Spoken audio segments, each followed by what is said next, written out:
It's nice to be back in person in our communities at the legislative breakfast. And we welcome you all. I'm just going to start out. I welcome all of you. There is a couple of former legislators here in the audience that I'm going to introduce before we get started. One is Carl Rosenquist, who represented Georgia. And the other is Brian Savage, who represented Swanton and Sheldon. Okay, I am Lynn Dickinson. I'm the chair of the legislative delegation here for Franklin County.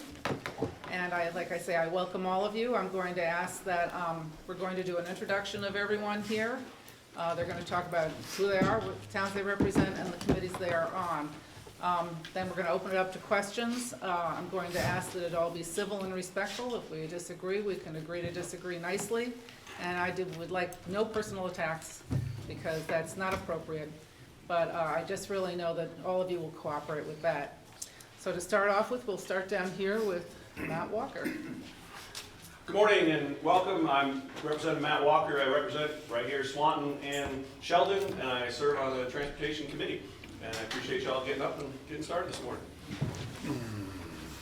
As chair, I'm Wayne LaRush. I represent Highgate, Franklin, Berkshire, and Richford, and I'm on the Institutions and Corrections Committee. So that's the Capital Bill Committee as well as prisons, authority over prisons. I'm Randy Brock. I represent Franklin County and part of Grand Isle County in the Senate. I'm on the Finance Committee and also on the Economic Development, Housing, and General Affairs Committee. I also chair the Information Technology Oversight Committee. Yeah, the chairs roll pretty well, don't they? My name is Carolyn Brannigan, and I represent the towns of Georgia and Fairfax. And I'm serving on the Ways and Means Committee in the House of Representatives. I'm delighted to be back there. I was in the State House for 18 years. I took a break, now I'm back.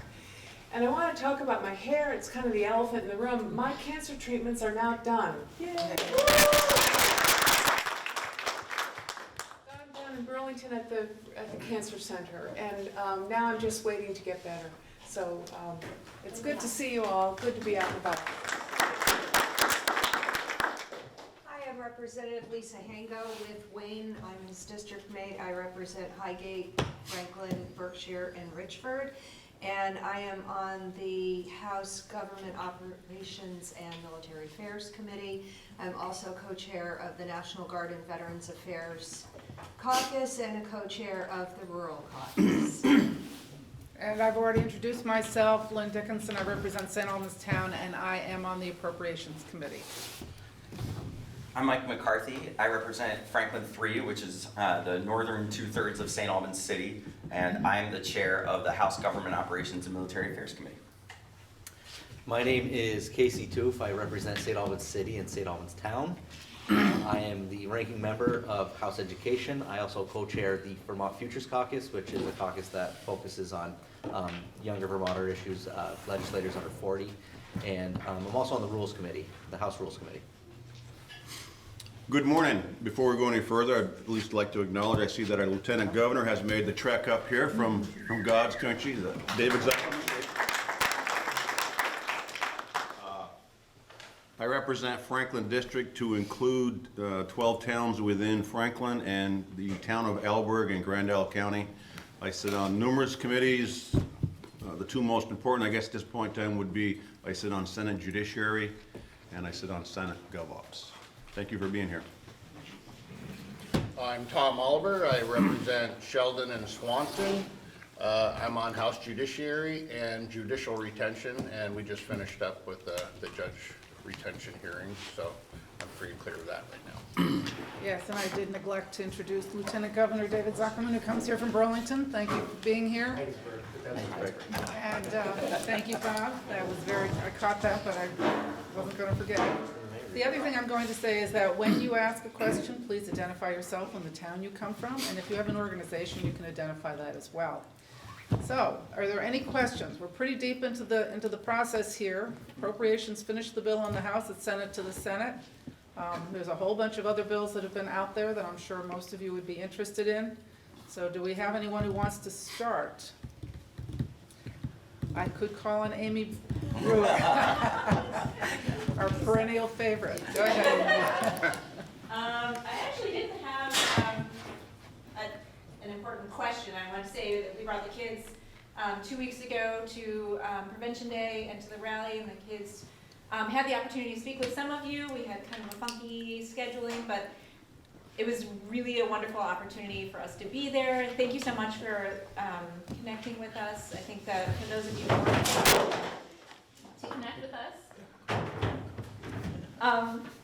I just want to say, what the kids really wanted to talk about was the role of flavored tobacco in the uptake of tobacco and nicotine and vaping among middle schoolers in particular. To let you know that last quarter was in 31 different classrooms or spoke to 31 different grades, all about vaping, flavored, and THC as they cross over. So it continues to be a really important issue that I'm doing what I can on this level, and encourage you all to continue to do what you can do on that level. So no real questions, but you all know that here's a resource. And for the tobacco prevention, yes. Yes. Thank you. Anyone else? Go ahead, Chris. First of all, I'd like to thank all of you for being down there. I've been looking at a few of the bills, and I don't know how you keep up with the reading alone. And I appreciate I've been able to call a few people on the board up there, talk about some of the issues, and I appreciate the respectfulness of it. I am astounded at the family leave one, and good luck with that one, because I think that's quite an undertaking. So, thank you all. It's Chris Dermody from St. Albans Oh. City. I didn't identify myself either. I followed your lead. Chris, I think you're talking about the one that came over from the Ways and Means Committee. The paid family leave, there's Yes. 2 paid family leaves. There's Oh, one there that are. the governor has put into his recommend that was going to, he had a press conference last fall, I believe. That's one where they're contracting with, I think it's the Hartford Insurance Company that starts out with the state employees, the VSEA members, and that would be expanded in another year. That starts July 1, no matter what. And then there is another one and that would be expanded to other employers and other individuals that want to participate in it over time. The second one is the one from the Ways and Means Committee. That is one that was, that we would have to build our own reserves, build our own IT system, and fund it ourselves. And since we have someone on Ways and Means, do you want to go into that in any detail? Because we got it in appropriations as well. Yes, I want to say it is not from the Ways and Means Committee. We did not design it, but it did come to our committee first. Okay. And we looked at that bill, and we looked at the governor's plan at the same time. The bill that came to us, the legislative bill, was passed out of our committee largely on a, well, totally, on a party basis. The 4 Republicans voted no, 8 Democrats voted yes. I felt the bill was extremely expensive, although needed. I think we should work our way toward that, toward allowing families to take, the bill allows up to 12 weeks leave every year, paid at 90% of the salary the person is leaving and total benefits. So as you can imagine, it would be very expensive. The state would have to pay for that out of the general fund, and I don't see how that can happen. But anyway, we'll see. We're waiting for word from the Senate, and then it'll no doubt go to conference committee. Weigh in on that issue. Sure, go ahead. So I think the elephant in the room is that there's a philosophical division when it comes to paid family and medical leave insurance. And I think all of us acknowledge that people need an affordable way to insure themselves against the loss of income when they have to take care of a sick family member or they themselves get sick. I think everybody at this table has at some point said, I support having a strong paid family medical leave insurance. The place where we disagree is that I support having a universal program that is really low in terms of the premium that people have to pay and has pretty generous benefits. And that allows us to make sure that every single working Vermonter is paying a little bit into the system for the average Vermonter, Representative Brannigan talked about the cost. It is very costly to stand up the program, but once it's going in a couple of years, the House proposal was that basically for about $20 to $28 a month, you can have 90% of your income covered when you have to take that leave. And that is a really affordable plan for the people using it. It's an insurance plan. And the idea of having everyone in and having it be really low cost and affordable for people to get access to is what I support. And I think a lot of other folks at this table want to have it be more gradual and have there be a program that has fewer people buying into it. And my concern with that is that then only the people who could already afford to take leave are the ones that get it. So that's the discussion that we're having. I think as this bill moves forward, to Mr. Dermody's point, the House put forward kind of our best foot, right? So we said we want to have the most generous program. We also have other priorities, and I think in the negotiation between the House and the Senate and the legislature and the governor, by the time we get to May, if we're going to pass a paid family medical leave insurance program, I bet that it won't be quite as generous as what came from the House, because we're going to have other priorities that we have to weigh it against. Chris, is there? Well, I was looking at the bill, and if I understand it correctly, and it was my first meeting, God help me, but it was 37 million to start the program, was what I saw. That was only 1/3, and that was only for the year 2024. The Appropriations Committee did not go and look at the entire cost, which we were presented with from the bill from Ways and Means. Which, So you multiply 37 million times 3, and that's what the cost was going to be, to set it up, and then it's something like $117 million per year. So we only took care of 2024, which was 37 million. There will be a need for 37 million and 37 million again in 2025 and 2026. This is funded by a 55-cent payroll tax, 0.55% payroll tax on both employers and employees, split 50-50. Okay? That's like in addition to your Social Security, which is a similar structure. And the problem is that we have been awash in federal money for the past, since 2020. And that money starts to end and has to be obligated by 2024. And it has to be spent and finished by 2026. So the money that we've had in abundance for the past 3 years is going away. On top of that, you have a child care bill that also came out that we require $142 million a year. Now, before the pandemic, if you spent $25,000 on something in a committee, you had to think long and hard about whether or not we could afford to do that. Tom Cavett, the economist for the legislature, has sat down and said at the emergency board meeting that the first week we were in session, that our revenue is going to go down 9% in 2025, 2024, 25. That's the projection.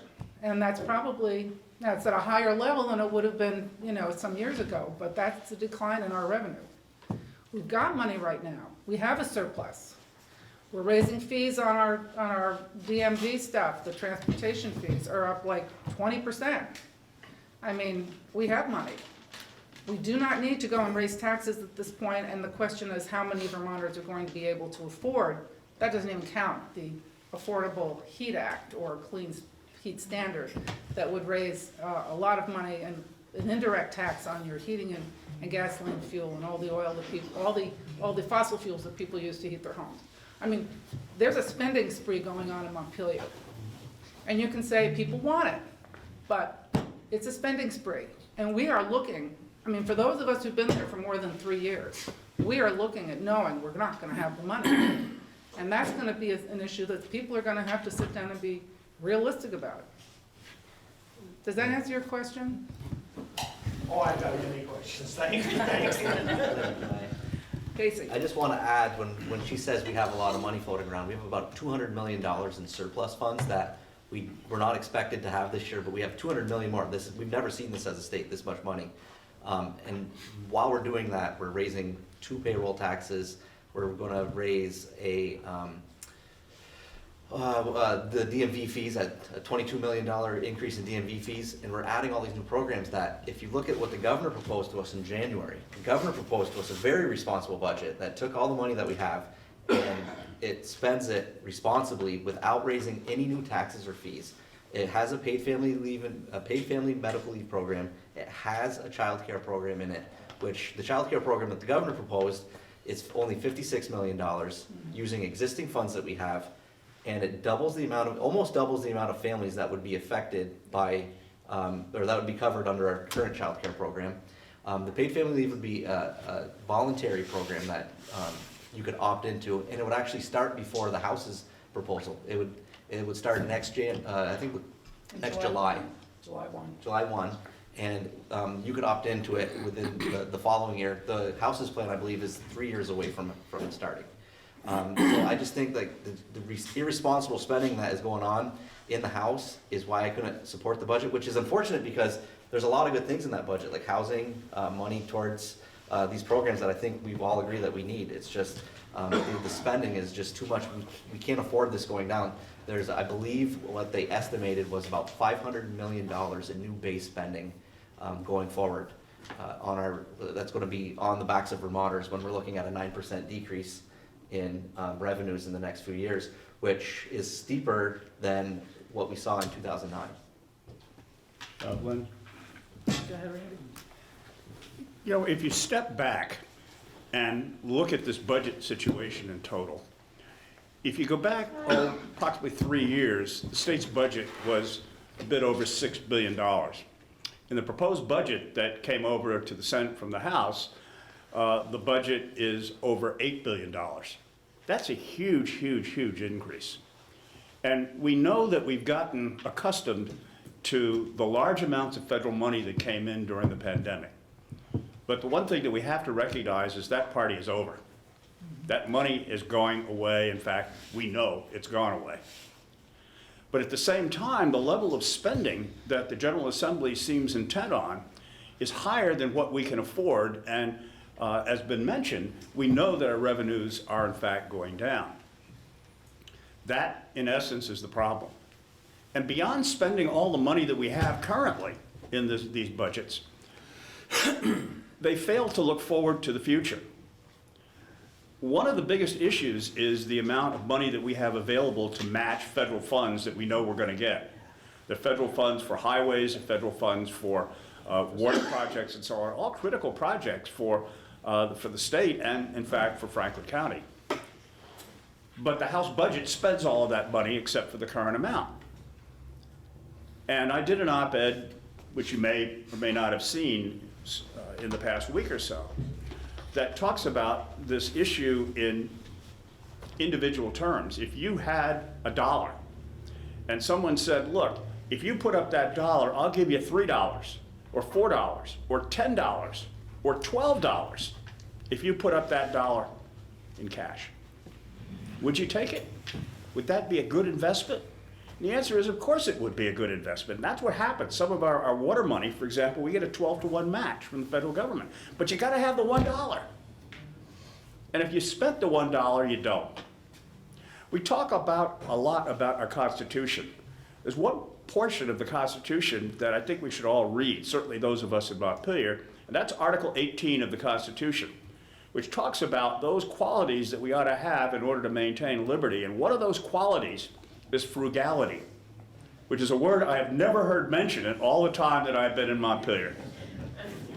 I think we ought to read Article 18 once in a while. Can I jump in? Sure. So I have a very different perspective on the budget than Representative Tu for Senator Bragg or Representative Dickinson. Probably not surprising to those of you who know me. So the governor proposed a budget that was over $8 billion. The House passed a budget that was over $8 billion. The difference in the total number of dollars spent is about 1%. I think it's 1.1%. So not a radically different thing. We focused in our early conversation here on the big differences. So the Democratic leadership, which I was a part of last year, and I'm still, I guess, a part of as a committee chair, we promised that we would do a paid family and medical leave insurance program. We promised to deliver on a child care investment that, while I was really excited to see that the governor's aligned, that some of the new base revenue that we have, he was willing to invest over $50 million in child care. That's a place we agree on.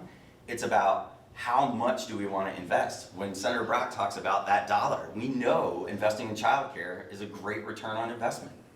We want to invest those dollars in the programs now. I've heard this discussion about all of the federal money being spent.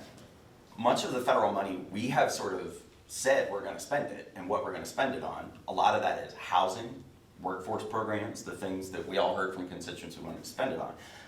But much of it hasn't actually been spent yet. A lot of it has, but there are hundreds of millions of dollars that have not yet been spent in the ARPA funds that were allocated to Vermont. And that money, over the next couple of fiscal years, is going to continue to churn in the economy. And so when we saw the forecast last year that said, okay, when you look out a couple of years, these base revenues are going to be higher for a bid and then they're going to level off. Well, we're already seeing in the revised forecasts, in anticipation of when the E-Board meets again in July, a much higher rebasing of base revenues in Vermont. And so the question that I keep asking is, what does it really mean to responsibly invest and responsibly budget? And so we are investing in a number of things Vermonters asked us to do, and one of the reasons we decided to do things like raise the DMV fees by a few bucks, the first time we've done most of those fee increases in 7 or 8 years, we kept those completely flat and didn't increase them, was so that we could use the general fund dollars that were backfilling the gaps in that federal match for our transportation program to fund things like childcare. So these things are all connected, and I think when we talk about what's responsible, I think there's a healthy disagreement among some of us about should we invest the one-time dollars that we have today, because the base budget dollars, we mostly agree with the governor. The Democratic leaders in the House mostly agree with the governor. But it's about the one-time dollars that we have. Those dollars we know aren't going to be there. Should we stand up a couple of programs that Vermonters have been talking about for a long time, making sure we join 13 other states and most of the developed world in having a paid family and medical leave insurance program that covers every working person? Or should we hold those dollars and not invest them for a year or two? The governor's budget said, let's take tens of millions of dollars and just kind of hang on to it for a year or two. And I think that that's actually not prudent given the needs of Vermonters. So there is a really healthy disagreement about what's responsible right now. And we do know that we will have more one-time dollars in the next fiscal year, that base revenues are up, and that people who are already doing well in Vermont are kind of doing okay by and large. But we have an enormous amount of struggle with working families right now that we have an opportunity right now because of these federal funds and all this one-time money from the past couple of years to really make a difference in people's lives. Does anybody have any other questions? Do you have anything to say here, Matt? If there's a spot, since the Go ahead. DMV fees were increased, tax was mentioned, I serve on the Transportation Committee, and I'm not nearly as articulate as my tremendous colleagues, but we're talking about one-time match money that we need right now, $68 million, to keep that federal money flowing into projects here in Franklin County. And the answer that I saw at the 11th hour was a massive increase in DMV fees, which is a tax, which is permanent, that you keep paying more and more and more, and we need one-time dollars that we could have in the bank in the governor's budget. We could keep that money and use it. And we are in a surplus. And what was decided by that Democratic leadership was, you should pay fee increases and tax increases now and in perpetuity forever, more and more and more, even though we only need that money right now for that one-time budget, but your taxes will be there and increased on into forever. So there is fundamental difference on how the view of frugality and how money is viewed. And in this particular case, we have the money now and we are going to spend it, because that's what, or at least that's what's proposed out of the House, is we're going to spend it all, and we'll see where we are in a couple of years. And in the meantime, let's raise taxes on that to match that one-time federal transportation money. I don't feel that's the right way to go about it, but I can work on it every day. The DMV fee increase did not go through normal vetting. It came at the last hour, the day before the budget was passed out of the House, 2 days before. It was never vetted by the House Transportation Committee. There is no correlation to the DMV increase to actual increases. When's the last time you went to a DMV office? Their major function is registration, 300,000 plus. They learned how to handle over the mail during COVID. Nobody goes there anymore. The cost of running the DMV is on its way down. We just invested $80 million on a new computer system for them. Fees are supposed to be based on the cost of the activity, not in the fact that it's hugely improved and they've learned how to do an unbelievable amount of processes in the mail, online. So the fee is stuck in there, increases your fees and keeps going up forever for one-time money need. I don't think that's fundamentally sound, and I appreciate the opportunity to speak about it. Lynn, may I add one Sure, go last ahead. piece, and that And then is we'll go to Carl. to go back to the example that I used before of how you manage your personal life. If you have a retirement plan, if you have a 401k, would you spend all of that money today because you think you're going to get some more money 2 years from now that you're really going to need? Or would you keep that money in the bank because you know we're at a period of record inflation? We know there's the potential of a recession on the horizon. You know that something else could happen in which you're going to need that money. Would you spend it all today? I don't think Vermont should either. Carl? Yeah, thank you. Carl Rosenquist from Georgia. Just on the DMV thing you were talking about, I read someplace that the Transportation Committee, well, actually, DMV itself never really asked for it. And, I mean, it's one of those incredible things. Normally, we have agencies of the government ask for more money of the legislature to get their work done. In this case, DMV didn't ask for any money at all, and yet the legislature is going to give them all this additional money. I don't understand it at all. It's incredible. Yeah, I just want to say that $68 million was put in reserve in the governor's recommended budget. The $68 million is going to be used as the match. If you all recall, Patrick Leahy just retired, and the last parting gift to Vermont was these incredible amounts of money that he managed to get from Appropriations Committee in the Senate into what they call the IIJA, which is the infrastructure bill that actually is going to go and give us record amounts of money. But it requires a state match. Now, this money isn't going to be coming due for another couple of years. It's not today. But we have to have that match. And the other is the IRA, Inflation Reduction Act. The issue is that those things require state match. When I was first down in the legislature in 2009 during the Great Recession, you know, we had money that came in, you know, the shovel-ready stuff that we got from the ARRA money, the ARRA money. We had to scramble together to find the state match to be able to go and pull down that federal money. If we spend this money now, which we are doing, we will in 2 or 3 years not have the state money. The chances are good we may not have that state money to use to match to that money that Patrick Leahy was so adamant in getting for us as the state of Vermont. Now you can pay it all now and spend it on things that are going to be ongoing processes, ongoing programs, but one-time money should be spent on one-time expenditures. You don't go and create something new and then go and try to hope that maybe you're going to be able to go and get that same kind of one-time money again. We may very well end up back with maybe another $6 billion budget in a couple of years, and we won't have that match money if it's been spent now. And then we will waste all of that federal money that Pat Leahy was so good to get for all of us, to help take care of his state before he left. This is a serious, you know, these things are all connected. Mike is correct, they're connected. But you don't spend one-time money on ongoing programs or create new programs that you won't have the money for down the road. And what Randy's saying is for the $1 you're gonna collect, the $4 you get in return, or the $12 you get for water, or whatever the program is, you need that match money. And if you don't put it in reserve now, when we have it, the chances are good it won't be there and you won't be able to raise it. So that's the kind of thing we're talking about here. Go ahead. I'm Janet Pell. First disclosure, I am on the St. Albans City Democratic Committee, so I'm on a different side than many inside if we're talking about that in terms of many, perhaps here, but certainly at the table. The other thing is I'm a retired state employee from the Department of Family Services. I was there when it was called SRS. So my question is, I mean, frugality is important. How we spend money is incredibly important, whether we're talking about individual budgets or whether we're talking about the state's budget. But all of this has been about this money versus that money, how does this impact Vermonters? We have, speaking from my own experience, a family services office that made sufficient complaints that the OSHA has fined the state $14,000.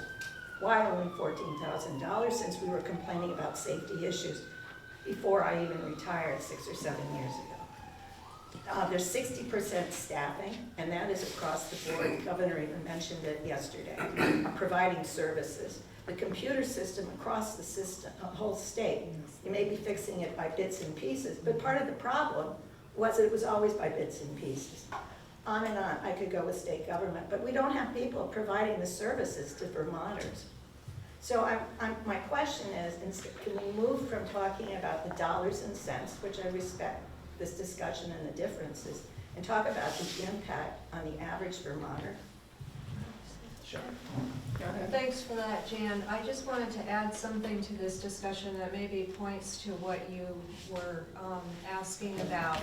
My fear is by spending all of this money now, in the future, we're not going to have it to be able to invest in all these really great programs.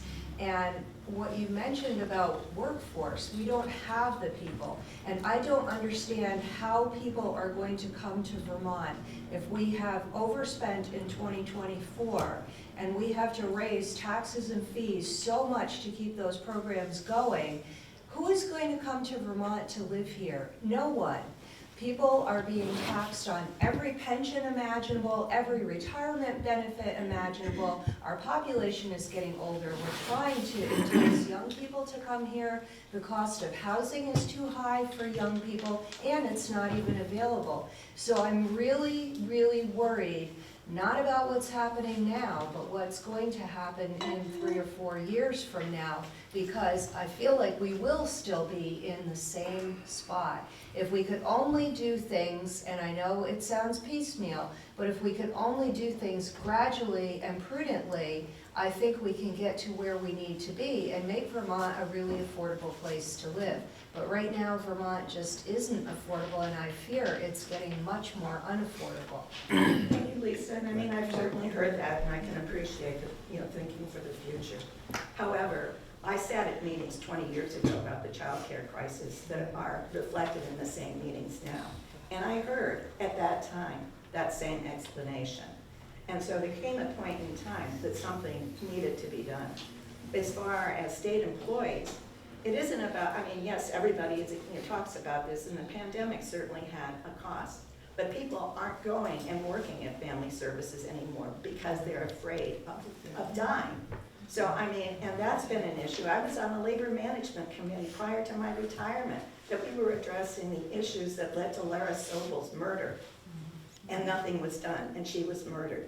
So, there's aspects of working in state government. They're dedicated employees of how to keep people. The corrections department, it's like it's been in the paper all the time.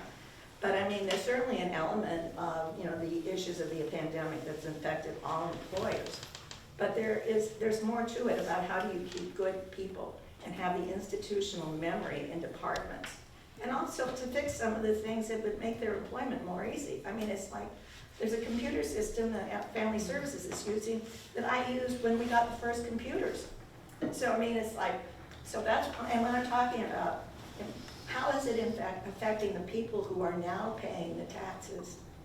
How are we, we're talking about family leave. 12 weeks, that's great. For one thing, for state employees, that's an additional cost that they're paying, and I don't imagine their salaries are going to increase to reflect that difference.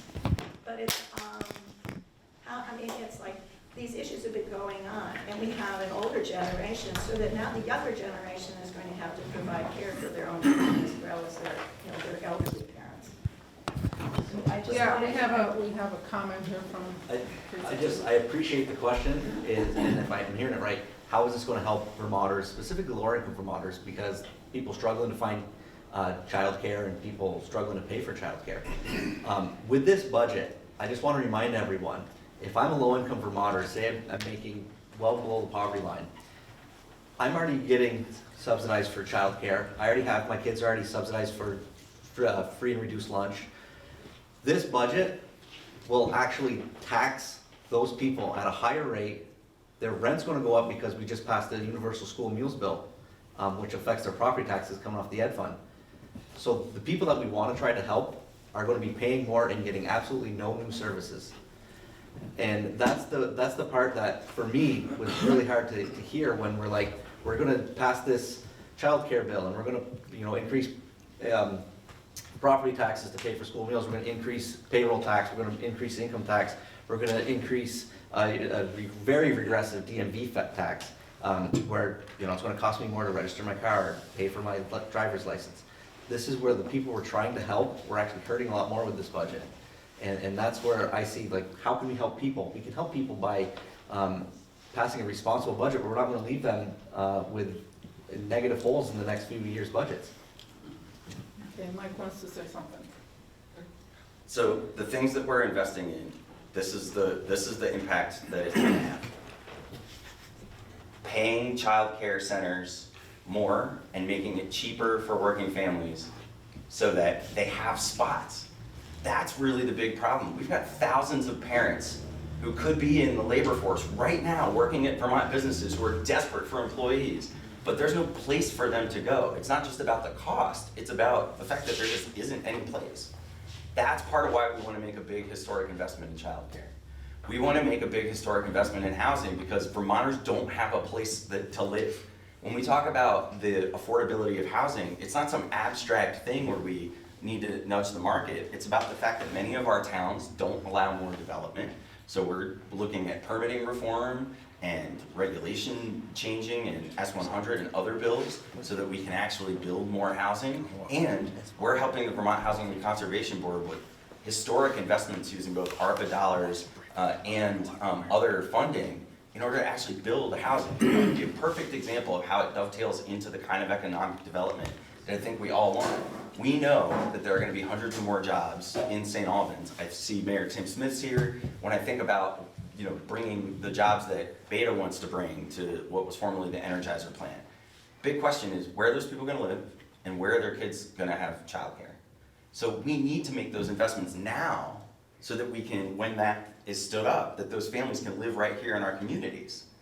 And one of the ways that we're doing that is we're partnering with the federal government to take former brownfield sites and places where we can do infill development and add hundreds of units in the city, and I know the town's got some plans too. Those are subsidized with state dollars, those plans. I just talked to Treasurer Pichak about the fact that he's allowed to take money that once our sort of reserves. Cash is the cash flow fund that they're able to take 10% of the cash flow fund and use it to go to municipalities and to help as capital for them to be able to borrow against that money. That's the cash flow, that's their sweep account. Yeah, exactly. So he's able to help communities like ours fill in the gaps in the financing so that it's affordable for private developers to actually build the housing where we want it, the way we want it.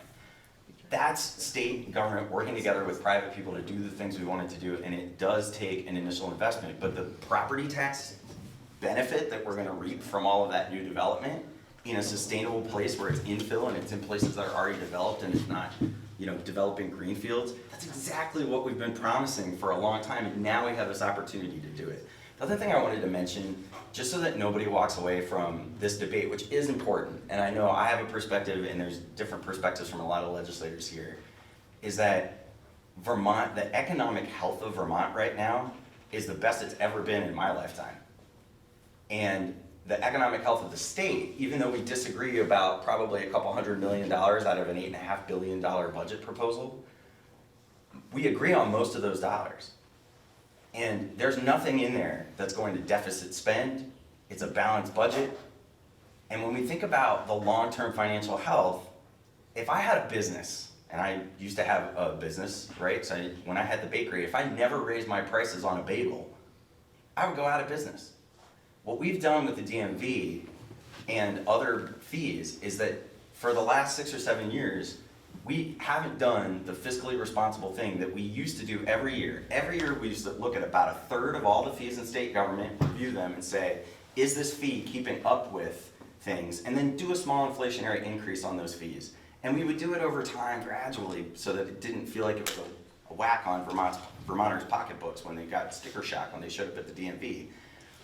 The DMV, to former Representative Rosenquist's point, hasn't come to us with a fee bill proposal during the Scott administration. And a lot of people would say, that's great, Phil Scott's not raising my fees. I actually think that's a really bad way in the long run because we won't be this economically healthy forever. And we need to make sure that we're actually covering the costs of some of the things that we're doing in the base budget. So most of what we're disagreeing about up here is about one-time spending and exactly how much to spend now versus later and how healthy the economy is on the margins. But the reality of it is that whether you go with the governor's recommend or what the House proposed, we're making historic investments for Vermonters that are gonna help with childcare, roads, housing, all the things we promised. So like, we agree up here a lot more than we disagree, so I wouldn't want anybody to walk away from this conversation thinking like we're all fighting down there and that we don't agree on anything. That's all I wanted to say. Yeah, I would like to point out to Jan Shuriz, and I'll be right with you, maybe next, okay? Jan, one of the issues that I did not mention previously, but this is an important issue for the state of Vermont, and that is the shortfall in the pensions, primarily for the VSEA and the school teachers in the state, public school teachers. Last time I heard, I think it was last year, was $5.7 billion on the whole. We did come up with a solution. We've come up with a couple of solutions over the years is to set it up and pay it out, pay back our obligation over time. But that will require increased amounts of money till 2038. These are contractual obligations. We are responsible for them. We have an obligation to pay them. And for a while there in the 90s, the state just chose not to, the legislature chose not to fund it. And you miss out not only on the $200 million or the $35 million or whatever you're supposed to put in that year, but you also lose out on the $35 million or the $200 million or whatever the amount was that will then earn over the next 20 years, the power of compound interest, the secret of compound interest. We lost that money. We are now $5.7 billion in the hole for the pensions that we're obligated to pay. That's a concern to all the state employees, that concern for the school teachers. We have to go and fix that, or it would have an impact on our credit rating down when we want to borrow money to bond things. So that's another thing that we have a plan in place, and if the legislature has the discipline to stick to the plan, we'll be okay. But if they don't stick to the plan and they decide to spend it on other things, then we're all going to be even deeper in trouble. And that's another, and that requires increasing amounts every year over and above the standard obligation. Go ahead there. It's you. Okay, so I actually am going to do this in two parts. So my name is Mary Peckner, and I am the substance use prevention consultant for Franklin and Grand Isle County. So thank you for all your wonderful work around prevention. I absolutely understand when, if all of us don't get better, none of us get better. And so the idea around one-time monies and how we spend that, I understand that really well. What can we do to improve the lives of all Vermonters in one-time funds? Like, what can we spend it on so that we have money for things that need to be ongoing? And thank you very much for your prevention stuff, and also looking at our new foray into retail cannabis and constantly improving as we have more information. I know that this started, there were a lot of gaps, there still are a lot of gaps, but as we learn, being able to come back to the table and say, okay, these are things that are gonna make are more sound decisions as we have more information. And so I greatly appreciate that. Some of you know me that I'm not a huge fan of flying the plane while you build it. It's a little bit frightening for me. But with that, when we look at having to have monies and raising taxes and all of those things, I know that we've done. I'm over here now. Where are you? Around our tobacco tax, that we have raised it significantly, and our alcohol tax has not been raised since 1982. And I think we're, write that down, 1982, because it's true. And that is, 41 years at this point, that we have not used that by volume opportunity to invest in Vermonters in a way that I think would be lasting through prevention, through reducing chronic disease, improving the lives of all Vermonters. And I understand about housing, I understand about childcare. All of those things improve the lives of all Vermonters and thus reduce the rate of chronic disease and substance use. Now with that, I am taking this off so I can be Mary Pickner, and I am a resident of St. Albans Town, and I have been for many, many, many years. And when we talk about universal lunches, thank you. And I say that because having had children in the school system and coming here as a social worker and not being able to always have lunch for my kids, and my kids not qualifying for free and reduced lunch, there's a huge gap. So thank you for that opportunity, and I absolutely believe in leveling the playing field. Offering food for whoever wants it is a wonderful and responsible thing to do, particularly children. The other piece that is, and I know that I sent this as my private citizen last week, is that, you know, I did say I'm a state employee, and I have been for many years. And I work across the hall from the DCF office. And in saying that, there is a group of people who will stay their entire years of service. Now, I'm someone who's been here many years, and I'm staying because I'm sucked in. I'm closer to the end to the beginning. But I don't have replacements, right? And I don't have replacements, and I think in part because over the last 16 years of my employment, my salary has gone up about 11%, a little over 11%. But the rate of inflation has gone up 36% in that time frame, not including last year, I think. No, I did put last year generally, annually. But when we think about that over time, and all the employees who are showing up to work, the employees that have to live here, we're required to live here for the most part, and we add taxes, you know, add the increases to registration, you know, get pecked to death by taxes. Now it's oil. There was a thing about taxing, you know, medical services at one point. All of these things add up as add-ons, and even though we don't all see them, my 11% increase in 16 years doesn't in any way match any other employer that I know. And my husband also works in healthcare, and his equivalent has stayed with the market value. And so when we think about having people come into service and stay in service, pension or no pension, it's not the wonderful work that, you know, it doesn't have the draw that it used to.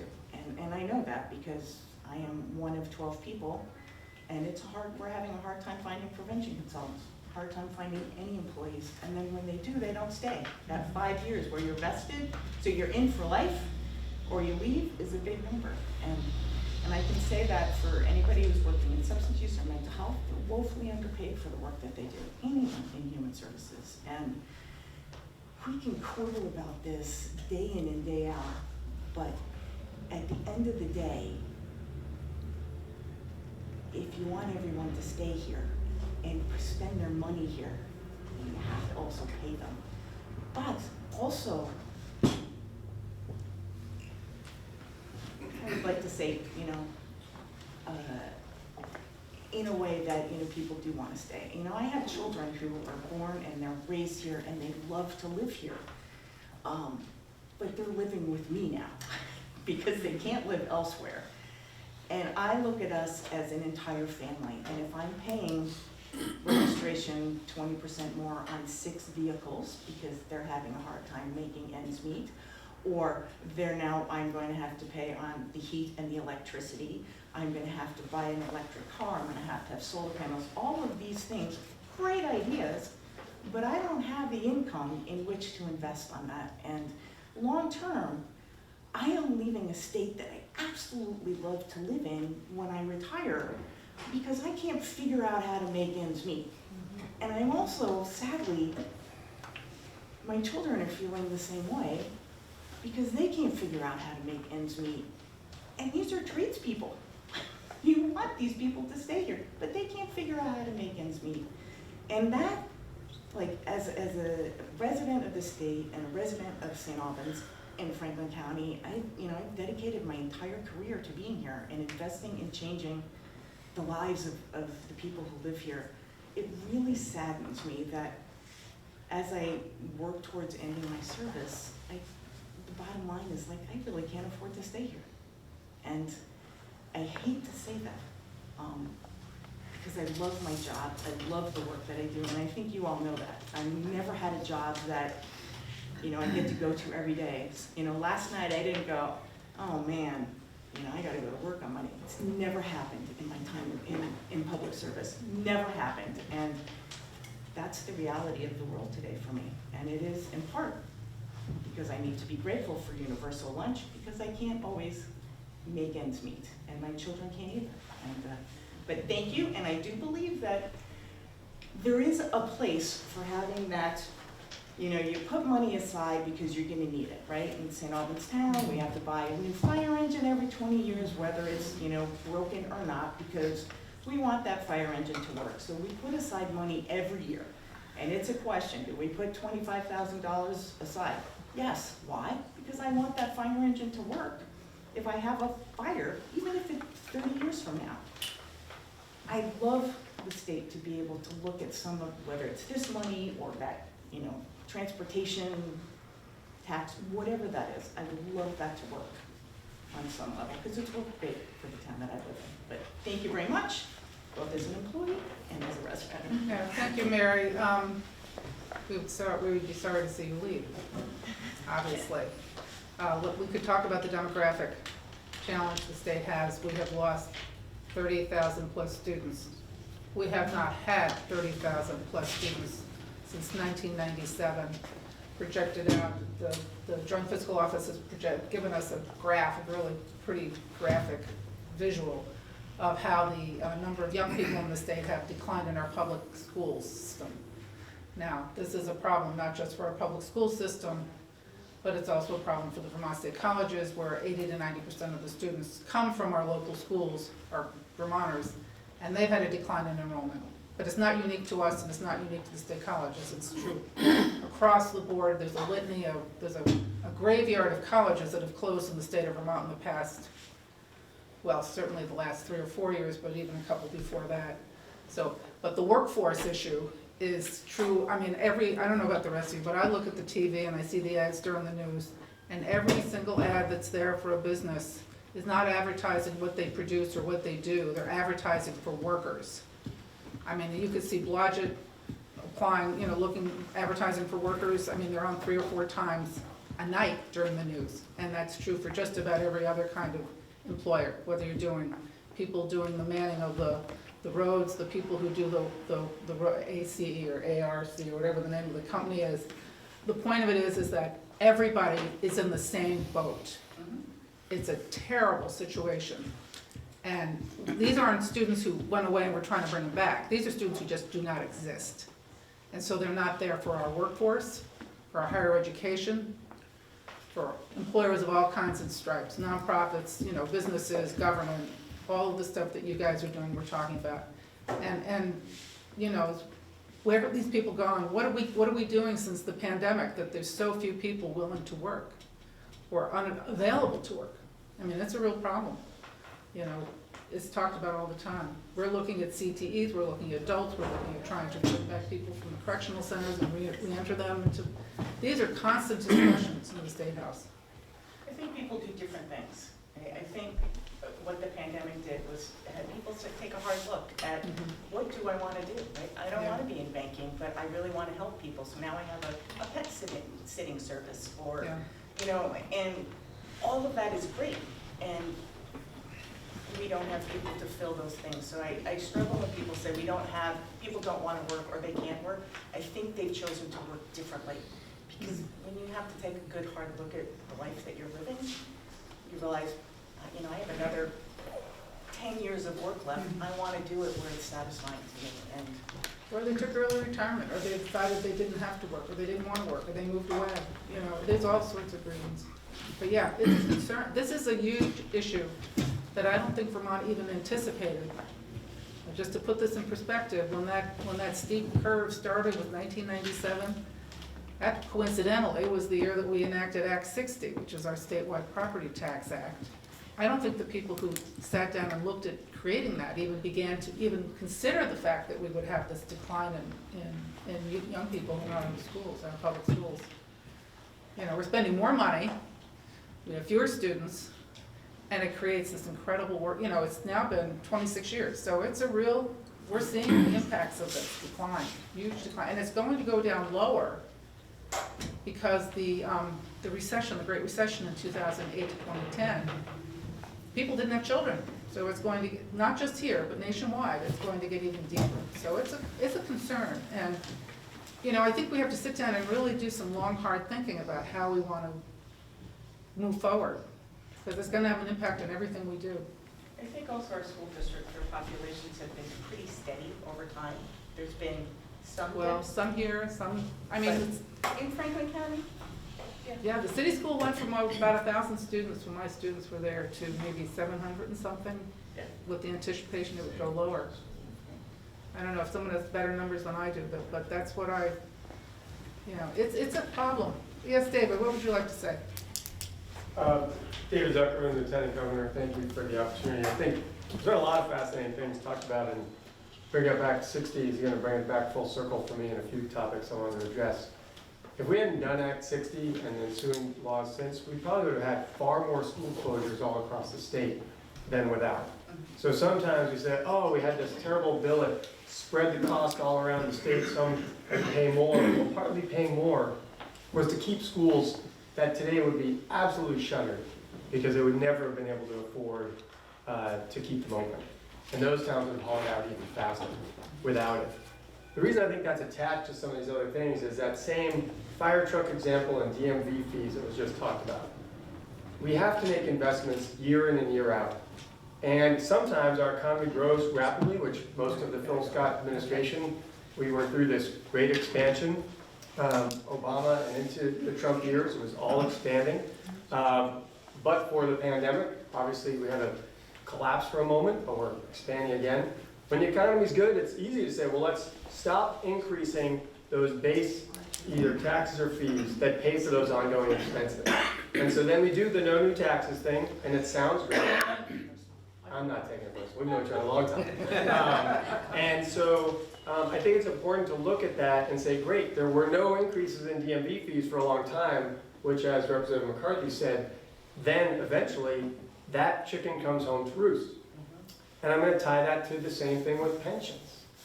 It was, I think, originally under Howard Dean, but it was the governor and the legislature under multiple different administrations and multiple different legislative majorities that kicked that can down the road by slightly adjusting the expected return on what the investment would be. Why? So that programs could be added without raising taxes. So everyone could say, I didn't raise taxes. So they cooked the books to make it look like our pension would work by saying, oh, we'll get a higher rate of return than we really are going to, and most actuarial firms would project. So when we say, well, let's not raise any revenues to pay for the things that are either ongoing or our new programs that are investments, we would be shooting ourselves in the foot. So when we look at things like child care investment, to make expanded programs so that people will work in child care, so we'll open more slots, then we'll have that potentially 6,000 to 7,000 people who are not working today, not always out of choice, but out of economic necessity and because there are no slots. So those investments are to actually invest in our economy for the long term so that that base budget will continue to grow. The universal school meals. I was actually at a UVM class speaking the other day, and I was talking about it. It was a food policy and ethics course. And this young gentleman from Ohio said, oh, we went from not universal school meals to universal school meals years ago.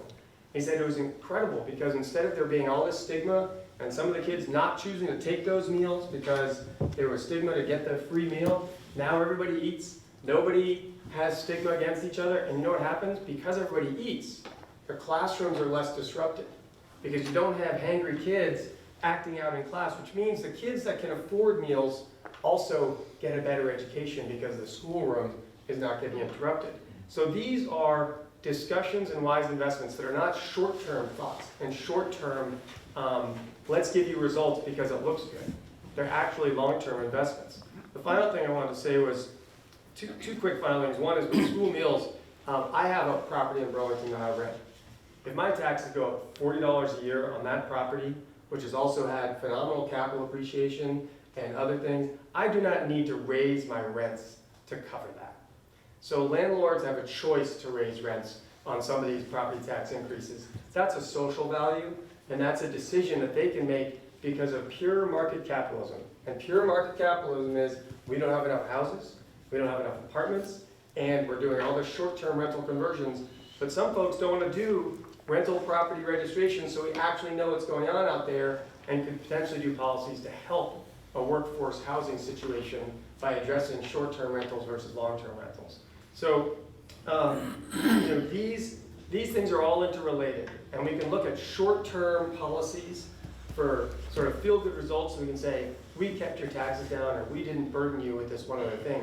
But it actually comes back to bite you when, as a community, we don't have enough affordable housing, we don't have enough child care to have the workforce, to have the situations where, I don't remember your name, but your kids would be able to stay here because there's not enough affordable housing. These are the conversations that are had in the political atmosphere. And I just felt I had to speak up briefly because Mike's outnumbered like 7-1 here as far as party representation and philosophy. And so for 4 other people that speak, he can't be the one that has to speak up every single time to fight the fight. So I just thought I'd throw that out there in terms of long-term and short-term thinking and investments. And as a farm vendor at the Burlington Farmers Market, small business owner who can't find enough employees, I'm asking people constantly who are newer to the area moving here.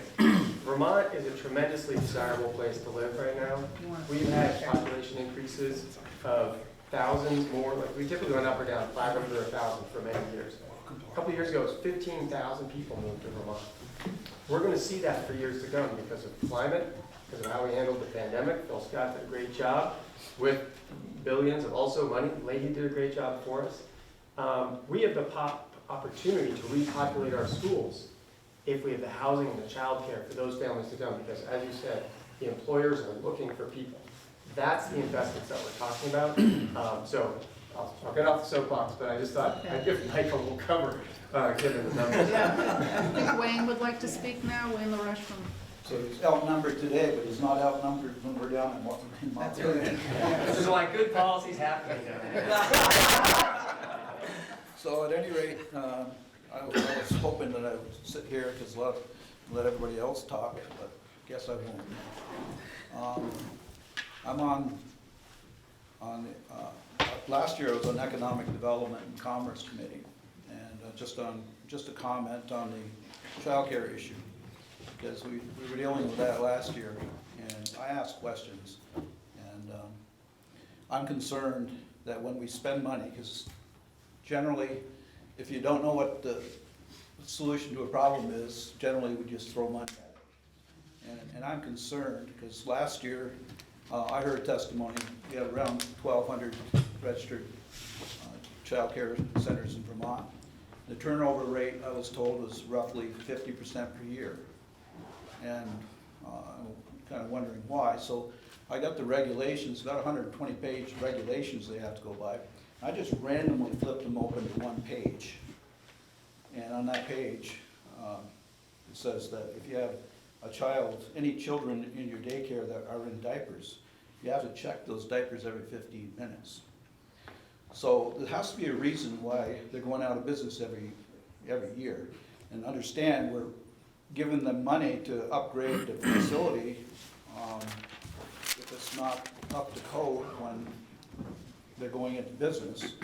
And if they go out of business every other year, we're probably not getting a good return on that investment. So we don't really look at some of the things that might be the impediment to have people go into that business. And if the truth of the matter is that the regulations are a bigger problem than the money, we're not going to address it with money. And it's the same kind of thing on other kinds of issues. I'm on the Corrections and Institutions Committee this year, dealing with the capital bill.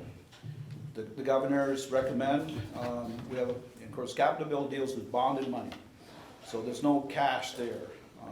Money's allocated for various purposes, and then when it's time for those to be spent and built, then it's bonded and the money's there. But this year was a special case. The governor put $62 million in cash into our committee for capital construction, which was difficult for us to get our minds wrapped around because we can't appropriate any money.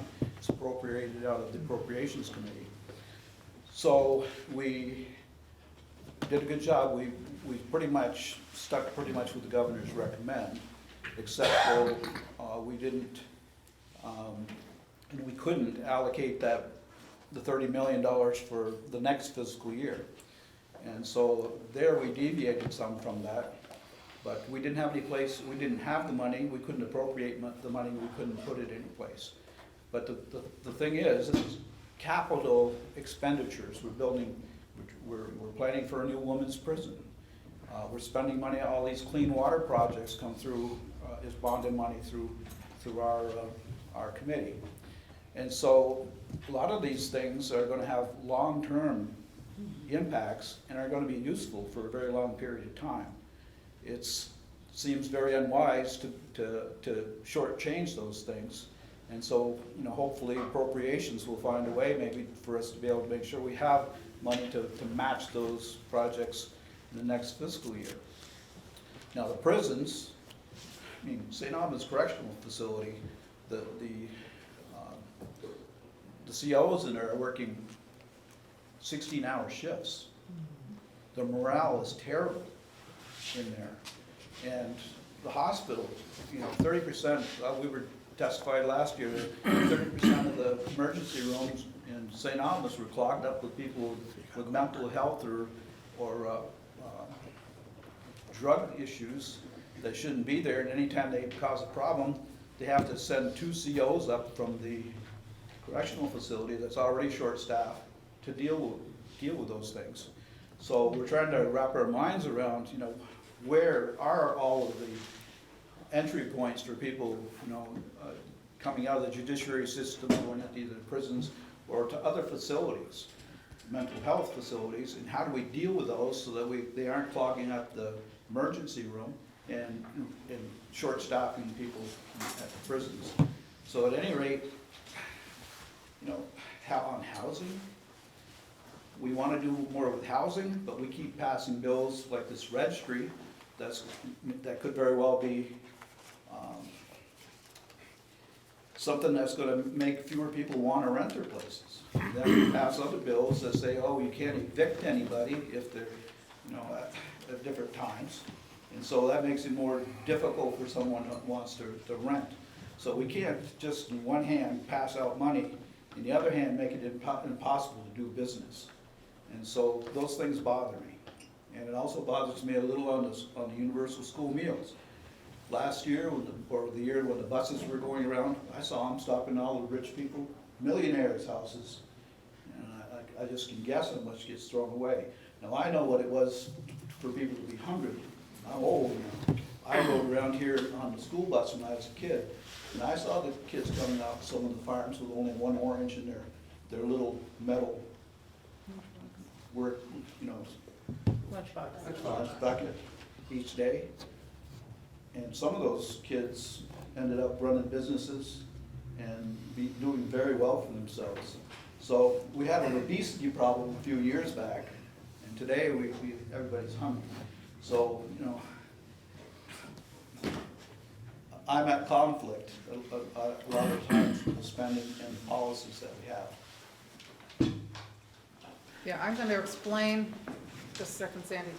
I'm going to explain that the issue of what they wanted to do and the governor's recommend was to take money and create either a sinking fund or a depreciation fund. People who are in municipal government like Tim and other people will understand that that's something where you put the money aside to replace the things that need to be replaced. We have bonded money and we just pay as we go. This would be an attempt to take what they suggested was 4% right off the top of our revenue to go and put into this fund that would be able to reduce our bonded indebtedness and would probably help our credit rating. We're already gonna probably spend this money for things, whether it's water issues, infrastructure, roads, whatever, buildings, prisons. The point of it is that if you have this, that would come off the top and it would reduce, it would be a financially smart business model to do. There was a lot of reaction in the Appropriations Committee. They didn't want it to come off the top, but if you're aware of this, your debt that you owe always comes off the top. So if you owe $30 million for those bonds that you've put out over the past 20 years, that comes off the top. So you're already paying for that debt. This would reduce the ability, the need for us to borrow as much. It would create sort of a savings account, a sinking fund or a depreciation fund. Go ahead, Sandy. Thank you. I'm going to speak from my chair. It's easier for me, and I will be brief. I can be, I promise. My name is Sandy Skills Kilmer. And first of all, I want to thank all of you people for these conversations and this information, but for the hard work that you do in Montpelier. I bet there's not a bad bill down there, and I know you're all doing what you believe in your heart is best for Vermont.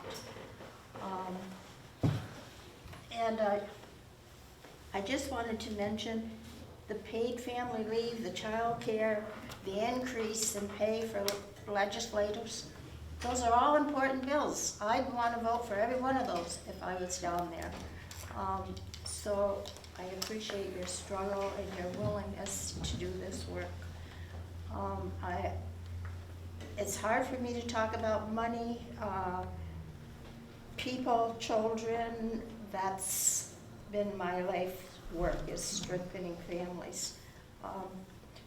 So to that end, I want to make people aware of this film that Bess O'Brien, you probably all know of Bess O'Brien, from Kingdom County Productions, has a new film out, and the title is I Am From Here. And it speaks about BIPOC people that live in Vermont. It's an interview, it's a half-an-hour film. It's free, you can stream it, and I am working to get that seen by as many people in Vermont as possible. School boards, schools, and if you just go on their website,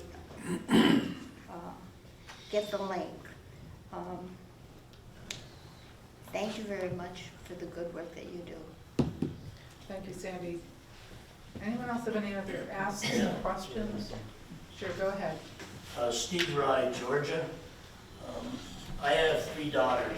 They're all adults now. They played multiple sports in high school. It was a tremendous benefit to their maturity and growing up. Recently, school in White River forfeited a playoff basketball game because the other team had a biological male on the team. Right or wrong, I happen to agree with their decision, but the VPA has punished the students, which I think is wrong. Having coached kids from 3rd grade through high school in 2 different sports, I can tell you from the 6th grade on, there's a tremendous difference between a biological male and a biological female.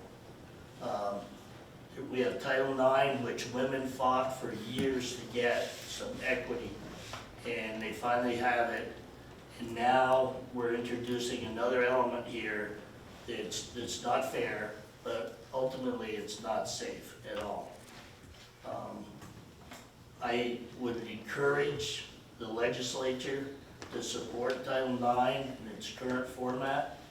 I think it's only fair to the women in Vermont, and I think sports are a tremendous asset to team building, getting people away from their computers and their cell phones, learning to interact with other people, particularly following the pandemic where people were so isolated. I know there's a number of people in this room who've had kids play sports, and they know the benefit. So let's support the women in Vermont and make sure Title IX stays. Okay, thank you. Anyone else? Brian Savage. Thank you, and I will be brief. Back when I was down there a few years ago, when the family leave bill was being discussed, and I recall that they did not have an actuarial firm do the numbers that just depended on the joint fiscal people as well as legislative council. The bills, either the legislative bill this year on family leave, was there an actuary that actually testified that those numbers are going to work, or are they still using ledge council? And I don't know. We got it, as a passed over to us from Ways and Means, and the person from Ways and Means has gone to the Would you know if they had any I actuarial? don't know, it hasn't come to the Senate yet for debate, so I don't know. I can look into that for you, Brian. I think that there was a comparative analysis with other states that have similar programs, but I don't know if they actually had an outside actuarial firm. And I'll tell you that after the work we did the last couple of years, actuarial firms, when it comes to modeling social programs, including retirement and healthcare, are woefully inadequate. It's been my experience. well, but the governor's plan, as I understood, was you had a contract or possible contract with an insurance company? With Hartford Insurance. The Hartford Insurance. Which does Insurance have companies actuarial. use actuaries all the time, so I would respectfully disagree with Representative McCarthy on that. So anyways, that's that. The second thing that I just want to mention is the homeless situation. You know, it's a critical problem, certainly. But at what point are we going to get people out of the hotels? Because what's happening, we have people now contacting my office here, because we have the LVRT rail trail opening up here and seen as a tourist draw. When they go to book a hotel or motel in Swanton or St. Albans, they're booked solid into the foreseeable future. That's affecting our tourist business. And furthermore, what plans are there for the state to fund? From my understanding, I was speaking with somebody from Rutland on Saturday. I was down there, and the hotels down there have been ruined on the inside. They're going to need to be massively renovated. Is that going to come back on the state? So just something there that I have a concern about. And finally, we get talking about the health, the child care. The child care crisis. I was down there. I'll tell you what the crisis was, is when the state implemented their new rules. They created the crisis. No other way around it. And I certainly agree with what Representative LaRoche said. Thank you. Anyone else have any questions or any, go ahead, thank you. Mildred Hall, Swanton. I just have one little comment about giving free lunch to every student. I grew up in California, and the school had two ladies that cooked the lunch fresh every day, and it was 20 cents a day for lunch. We would give $1 for the week. You know very well, we had a carton of milk and a well-balanced meal. It was excellent. Not free. Now, when I was in Washington State, I substitute taught in a loving Native American school, and they got free breakfast that I was to supervise, and these kids just don't appreciate it. I saw one boy, I objected, but I didn't have the authority to force him otherwise. He pushed his old bottle of oatmeal away, took a dollar bill, and went to the pop machine and drank his bottle of pop instead of a good breakfast. So I don't believe that giving everybody a free lunch would be the answer. I think affordable, yes, there were those students who knew that brought their own lunch, they didn't want the free one, okay.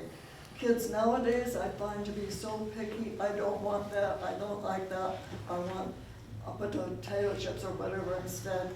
So, yeah, that was a consideration. Thank you. Anyone else? Jonathan?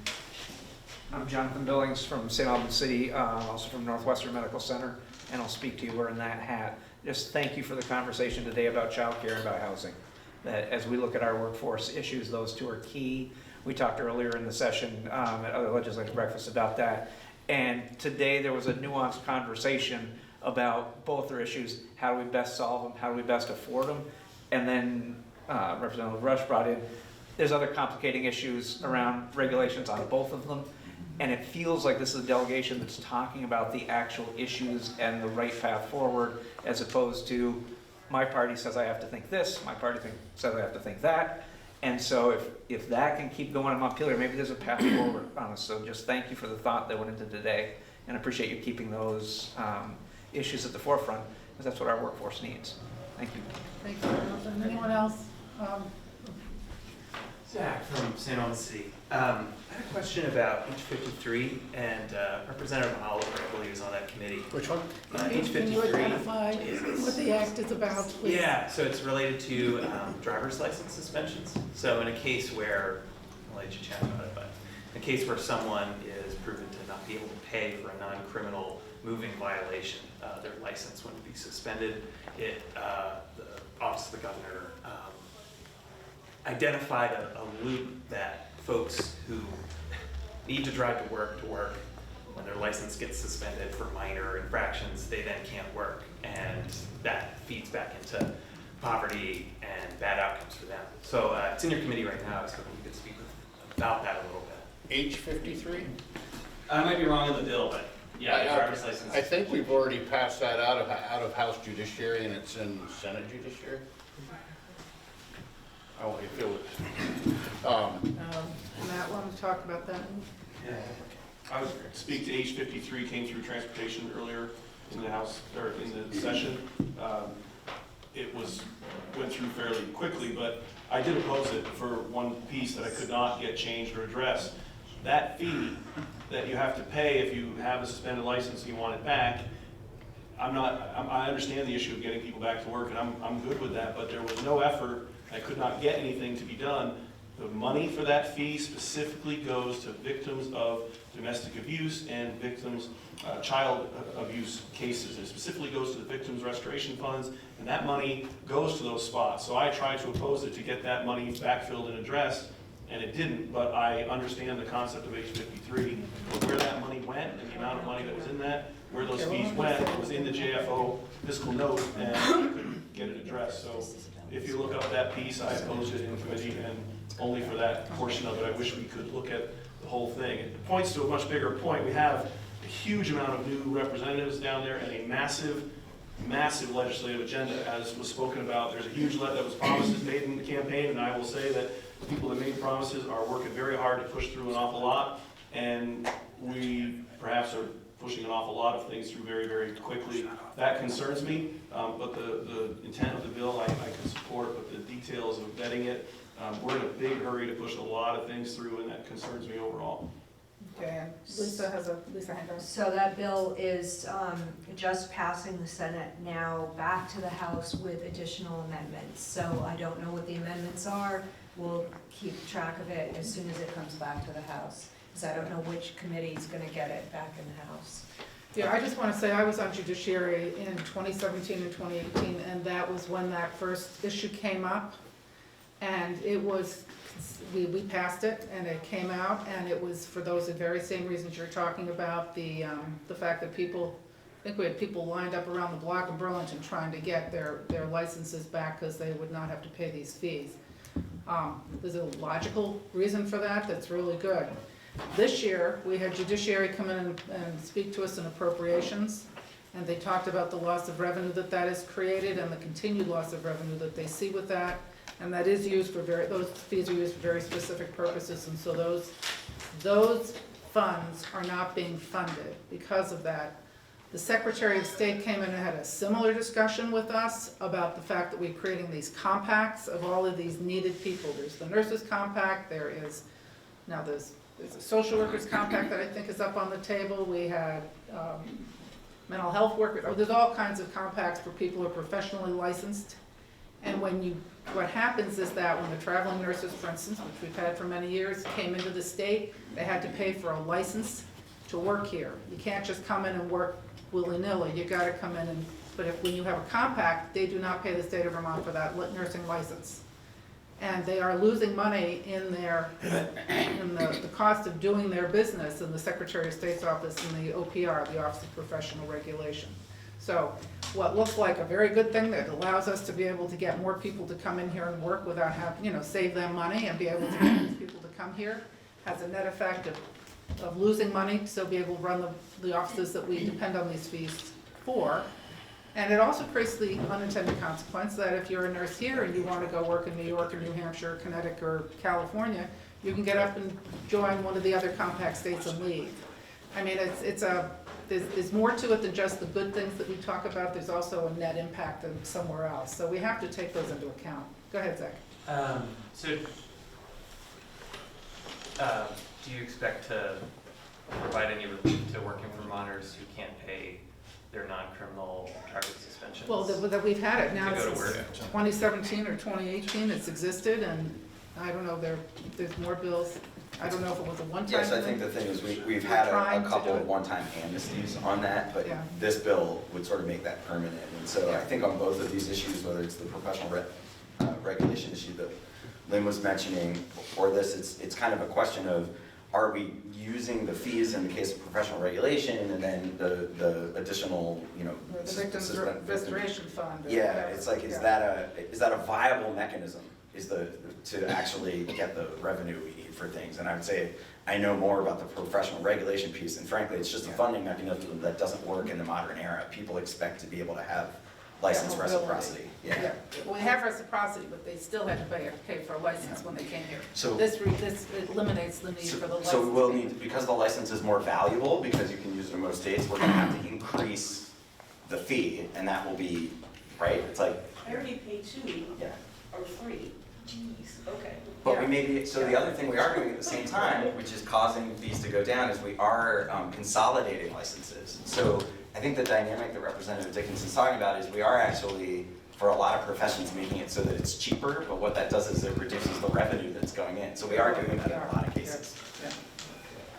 Tim Smith, we're gonna have to stop. This will be the last, no, you got one there? Okay, so we're gonna you, and then we're gonna go to you. Go ahead, Tim. Zach, I'll pay your fine for you. We can go back, I'll get you the next one. My concern probably is, as I'm speaking as mayor now, and I think Mike can relate to this, is the legislature more and more taking away local control. And I think the housing bill is a good example of that. In St. Albans, we've worked hard to improve neighborhoods. We've worked hard to address issues in different neighborhoods. And now we've got the state coming down telling us that every house can be turned into a duplex. I can tell you where I live in the city, within 5 houses from where we live, in the last 5 to 6 years, we've had 4 squatters in one, which the police just eliminated. We had an individual arrested for child porn, and we had a drug house across the street from where we are. All duplexes, all owned by people outside the area. Now we want to expand. Any house can become a duplex. That goes totally against what we, as a council, have tried to do. And now and the same thing with the accessory dwellings. We had no say in that. We've worked hard with the legislature to address some of these concerns, yet it's top down. This is what you're doing. And I say it's a knee-jerk reaction from the legislature trying to address the housing. The city of St. Albans will be investing in, we hope to add another 200 apartment dwellings over the next 3 to 4 years. Yet that carries no weight. We can still take any house, turn it into a duplex, limit the amount of parking. They didn't even address the parking issue. That's been, I think, has been addressed. But it's a concern of communities who have water and sewer to take away what we want for a vision for our community. And this is being top down. We have our planning director down there arguing for what we want, but it goes on deaf ears. It's very frustrating. I think the city, and Mike's been there longer than I had been, but we've addressed a lot of the neighborhood issues. We've really made the city a place where people want to be, they want to live, and now this is being pushed down on us. I encourage folks, when you're down in Montpelier, take a look at the side street in Barry that comes down from the Barry Auditorium. All those homes, blocks and blocks of them, all those homes have been converted to multiple apartments. You've got cars scattered all over the place. They're parked on the sidewalk, they're parked in the green space. That is what we're headed for if we pass a law that allows every house to be turned into a duplex or even more. So I just ask you to look at that a little bit closer. You know, I'm sorry to see that the Lieutenant Governor snuck out. And I just, to one point, that the Lieutenant Governor, if he's a property owner, he knows that you don't raise rents just because your taxes went up. Try to find a plumber, try to find an electrician. You gotta plow your driveway, gas has gone up. You know, if we're heating apartments, natural gas has gone up. Electrical, I mean, it's not just, landlords don't raise rent just because the taxes go up. There's so many other aspects to being a landlord, and for him to say that is a little discouraging. Tim, I just want to address a couple of things. Thank you very much for that. Really, we are hearing from all parties on that. I'm not on the housing committee anymore, but as part of the rural caucus, I've been kind of privy to the discussions of what's been going on with S100, which is the housing bill. Right now, the way I'm seeing it, both the House and the Senate, that's a piece that they've agreed on, is the ability to turn a single-family home into a duplex. So I'm not sure how the bill could be changed for that language. Certainly, there's the possibility of amendments, and there's also the possibility of addressing it at the level where the municipality would get the final say in that, and I don't know what the possibility of that is. So I certainly will bring that to the discussion. The parking spaces, I think that has been addressed. I think it's 1.5 one parking space, 1.5 parking space for every unit now. I think that's what I read, and then they round up to the next parking space, so 2 parking spaces. But thank you for bringing that up, because as we try to build more housing in this state, we need to recognize that one size doesn't fit all, and that municipalities often have their own regulations that and zoning that really works for them. So we will definitely try to be sympathetic to that. Thank you. Okay, please. Mary Ann Doobie Fairfield. I have been, full disclosure, I am on the board of directors and the vice chair of Aspire Now, which is the Pregnancy Resource Center, and I'm a member of the Vermont Family Alliance, speaking to H89 and S37. S37 is a terrible bill. I am a grandmother, I'll make this quick. I have been down in Montpelier listening to the testimonies. I listened to the testimonies on Zoom for the Senate while they were in Jane Lyons's committee, and it transitions into the health committee now. And we are not represented equally in the testimonies at all. And it's on its way out, and it's supposed to be up for a vote last week, and it doesn't show that it was voted out of committee yet, so it's still sitting in the healthcare committee. We did get some language swapped out, thank God for Art Peterson. And so it is not quite so bad as it stands, but when people are given the opportunity for testimony, people on the opposite side of the bill do not feel like they're represented. We submit testimony, we're given 20 minutes. We're still waiting for our testimony to appear. It has been submitted and it's not showing up as recorded. Is that the SHIELD bill? Yeah. It's the SHIELD bill, it's the pregnancy center bill.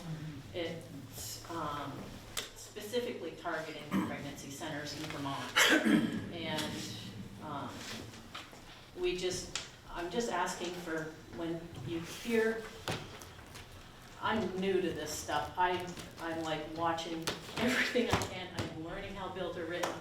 It is pretty fascinating, and I appreciate every single one of you for doing what you're doing, because I would be so angry. I just couldn't do it. There's no way I could do it without something bad. So I appreciate you. I've been down in Montpelier quite a bit this session, and if there's a way for people in any committee to be equally represented. We really feel like we're given the short shaft. Thousands of people have submitted testimonies on these bills in the different houses. 4 or 5 people representing the other side, and it's not because we're not trying. I don't know the answer to that, but equity is the word that's going around these days. Let's have it a little more equitable for people that are opposed to the bill. Thank you. Thank you very much. I don't know if that makes any sense, but. Yes, no, thank you, I appreciate that. We are gonna stop now. Thank One of you. the things that is important to know, and it depends on the chair, the chairs have a lot of discretion into what they Given decide. us. And some are more open to different points of view. But, okay, thank you very much.